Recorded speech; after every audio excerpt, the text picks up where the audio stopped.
This is large-scale, labour-intensive agriculture. The industrious workforce of 200 people are earning on average £54 a month, £6 more than the national average. These are skilled agricultural jobs which are much sought after in the region. I've just stepped out of the desert to find myself in an oasis. I asked Mr. Farid El Farhani, the nursery manager, to show me the source of this verdant fertility. So what's up here then? The basin of irrigation. Oh my goodness! I feel like I've gone delirious mad with the heat. It looks like a giant swimming pool. So where does the water come from? Where do you get it from? The water is origin in the ground, 140 meters. Morocco uses 92% of its water for agriculture at a time when approximately 2 million Moroccans remain without access to a clean water supply. Intensive agriculture has been responsible for polluting water resources due to fertilizers and pesticides seeping into the groundwater. The water quality in the Souss Valley is now considered to be at critical levels. Agricultural irrigation is lowering the water table, and Morocco is being forced to look towards expensive seawater desalination to supply its drinking water. Once the water's in here, then where does it go from here? 2 filters. Okay. Okay. Then after it's been filtered, where does it go from there? To pour for irrigation, the plants, the nursery, the plants. Tomatoes are a thirsty fruit, with 1 kilogram requiring about 20 litres of water. As Britain imports 18 million kilos of Moroccan tomatoes a year, that means we're consuming 360 million litres of this increasingly scarce resource. What I saw at the nursery was truly eye-opening. I've now come 15 kilometers down the road to Agafeda Souss farm to see where the young tomato plants get planted and picked. Set in over 80 hectares of land, the farm exports 2,100 tons of cherry tomatoes to the EU and UK every year. This is tomato production on an industrial scale and a long way from the popular image of the tomato allotment or smallholding. The mild climate in the Souss Valley, which enables year-round production of tomatoes, also encourages insects, bacteria and viruses. There's a virulent pest called tomato leaf miner, which is spreading rapidly through Europe and Morocco. Parts of the British Isles are so worried about infestation that there's been talk of banning Spanish and Moroccan tomatoes. What are you using to disinfect the soil, to get it into a state to grow the tomatoes? And are you complying with EU rules to do that?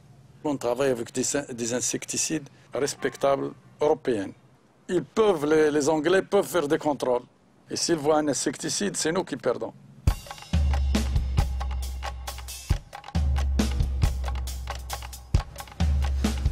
Oh my God, this is just incredible. So much fruit finally seeing tomatoes. Ici, c'est une variété de tomate qui s'appelle Sarah. On la plante spécialement ici au Maroc pour l'expédier vers les pays Angleterre et Allemagne.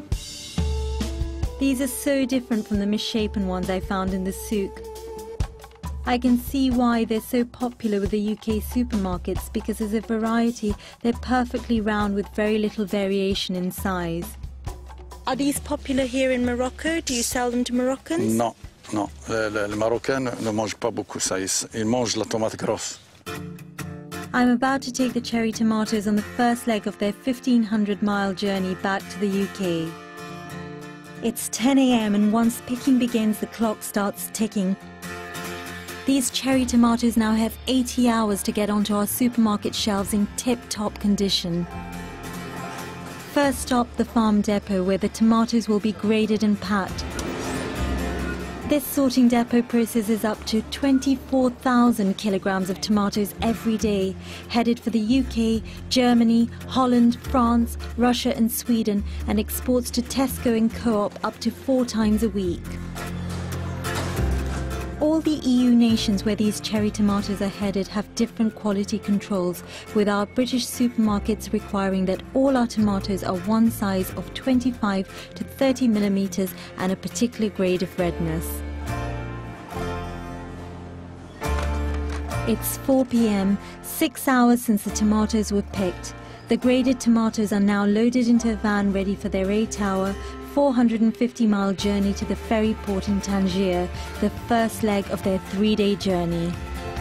I've seen everything but the lorry now. Oh my God, how big is this thing?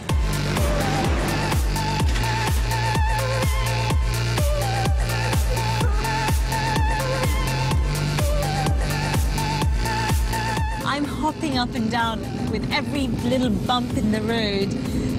God only knows what the tomatoes in the back are going through. I'm sure they've turned into sauce. As you can see, I'm on a really big gas-guzzling lorry, and my consignment of tomatoes requires refrigeration all the way home.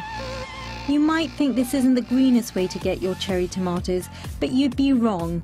The carbon footprint of tomatoes grown in Spain or Morocco is 3 times lower than those grown out of season in UK heated greenhouses. And that's despite their exhausting 3-day journey over land and sea through Spain and France.